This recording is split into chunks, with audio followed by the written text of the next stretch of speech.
వందనాలు. దేవునికి మహిమ కలిగిన కాక. మహోన్నతుడా, సర్వోన్నతుడా, సర్వాధికారి ఎంతగానో ప్రేమించుకుంటారు. ఇక నాయన నీ మాటలు మా నోట పలికించిన పలుకులు హృదయాల్లో కలిపి సహాయం చేయండి. నీ ప్రేమ కృప కలిగిన సమాధానం దయచేయమని తండ్రి అడిగి వేడుకుంటున్నాం పరమ తండ్రి. ఆమేన్. వాక్య భాగంలోకి వెళ్దాం. యాకోబుకు రాసిన పత్రిక 1వ అధ్యాయం 13వ వచనంలో మాట ఉంటుందన్నమాట. దేవునికి స్తోత్రము కలిగిన దేవుడు కీడి విషయమై శోధింపనేరడు. ఆయన ఎవరిని శోధింపడు గనుక ఎవడైనాను శోధింపబడినప్పుడు నేను దేవుని చేత శోధింపబడుచున్నానని అనకూడదు. దేవుడి చేత శోధన దేవుడి చేత రాదంట. మహోన్నతుడైన దేవుడు మానవుడి నోటిలోనే ఉన్నది జీవము. నువ్వు శుభవచనం పలికితే శుభమే జరుగుతుంది. దేవుడు కీడి విషయమై శోధింపనేరడు. ఆయన ఎవరిని శోధింపడట కనుక ఎవడైనాను శోధింపబడినప్పుడు నేను దేవుడి చేతే శోధింపబడుతున్నానని అనకూడదు. దేవుడి మీద నెపం వేయకూడదు. మనుషులు అదే కదండి. ఏదైనా దేవుడి వల్ల నాకు ఇది వచ్చింది, కీడు సంభవించినప్పుడే దేవుడిని జ్ఞాపకం చేసుకుంటాడు.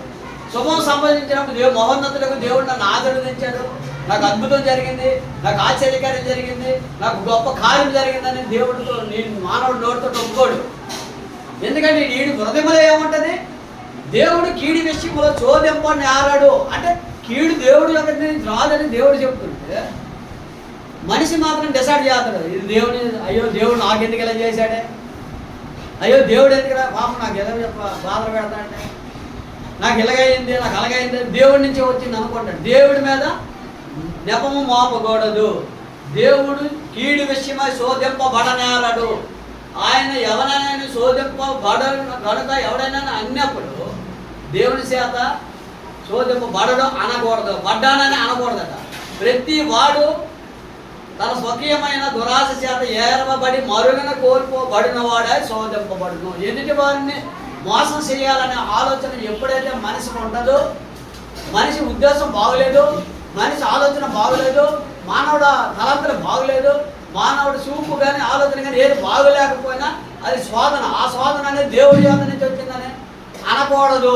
అది ఎవరు తెచ్చుకున్న శోధన? మానవుడు తెచ్చు తన ఆయన కొని తెచ్చుకున్న శోధన. అది నోటి ద్వారా కానీ, చూపు ద్వారా కానీ, ప్రవర్తన ద్వారా కానీ, క్రియల ద్వారా కానీ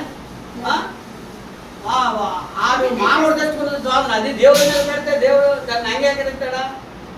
దేవుడికి దానికి సంబంధం లేదని ఇక్కడ అంటాడు అనమాట. ఎవడైనాను కీడి విషయమై శోధింపబడనేరడు. ఆయన ఎవరిని శోధింపడు కనుక ఎవడైనా శోధింపబడినప్పుడు దేవుని చేత శోధింపబడుచున్నానని అనకూడదు. అలాగే దేవుడు శుభానికే దేవుడు. అద్భుతమైన ఆశ్చర్యమైన కుమారుడు సంతోషంగా సమాధానంగా ఉండాలనే దేవుడు కోరుకుంటాడు. కానీ కష్టాలు పడాలనే ఏ తండ్రి భూలోకంలో శరీరపరంగా పుట్టిన తండ్రే కోరుకోడు. సృష్టికర్తని దేవుడు ఎలా కోరుకుంటాడు అనుకుంటావు? అందుకే దేవుడు కీడి విషయమై శోధింపబడ్డాడు. దేవుడు మనల్ని పోషకుడై, రక్షకుడై, నిరంతరము నిత్యరాజ్యానికి వారసులుగా పిలుచుకున్న దేవుడే. ఆయనే దేవుడు. ఆయనే రెక్కల్సిన మనల్ని భద్రపరచుకునే దేవుడు. ఈ చిన్న వాక్యం దేవుడు దీవించని ప్రార్థన చేసుకుంది. మహోన్నతుడా, సర్వోన్నతుడా, సర్వాధికారి ఎంతగానో ప్రవేశించారు. చిన్న వాక్యం ఈ పరలోక రాజ్యంలో మహిమానందులకు తండ్రి లెక్కింపబడిన సహాయం చేయండి. భూలోకంలో ఉన్నంత వరకు ఈ దారిని రెండు ఆత్మతో ఎత్తబట్టు ఈ కృపాకరమైన సమాధానం వాక్యం విని ప్రతి ఒక్క బెడవలతో నానబెట్ట సహాయం చేయండి. మీరే మహిమ పొందుకున్నాం. తండ్రి, కుమార, పరిశుద్ధాత్మ నామమున జ్ఞాపకం చేస్తున్నాం పరమ తండ్రి. ఆమేన్. అందరికీ వందనాలు.